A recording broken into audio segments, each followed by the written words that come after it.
I don't want to move, and you will actually have to risk my life to actually get me out of here.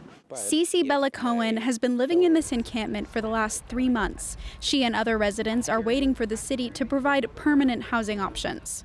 In February, the city started what they called an enhanced outreach model here in Dufferin Grove Park. Instead of forcing people out en masse, they've started slowly clearing out the park by placing residents in shelters. The city says only about a dozen residents remain. Now the city is taking further action to remove these encampments. In a trespass notice given out to residents on Friday, residents were advised that any property that remained in the park after 9 a.m. on Tuesday, September 16th may be removed or disposed of. Well, the city has a protocol for managing encampments that is public, and we're following those protocols.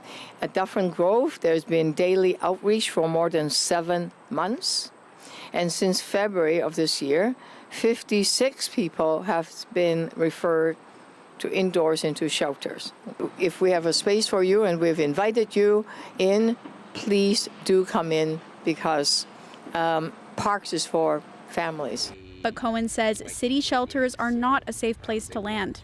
A lot of the people who ended up there also ended up coming back a day or two later because they were blown away by the conditions that they all told us that they legitimately felt safer living here. City outreach officers say it's a process to come up with a housing plan, so shelters are the temporary option they'd like encampment residents to take. I mean, the city's worked really closely with partners like CAMH over the last 2 years or more, recognizing that we've heard those concerns, right? So that we can make shelter space as safe as possible for people. In the park on Tuesday, police officers stayed a distance away from the encampment itself, but many outreach officers were on site speaking with residents and offering support.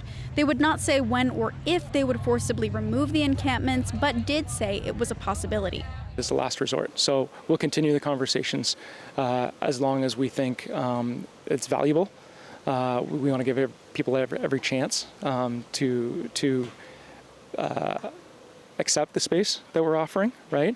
And at some point, we'll have to make a decision with the encampment residents on when it's time to consider other means. But Cohen says she won't move until she's offered an accessible living space through Toronto Community Housing, and the residents who remain are on the same page. We're struggling to find the right stuff for us.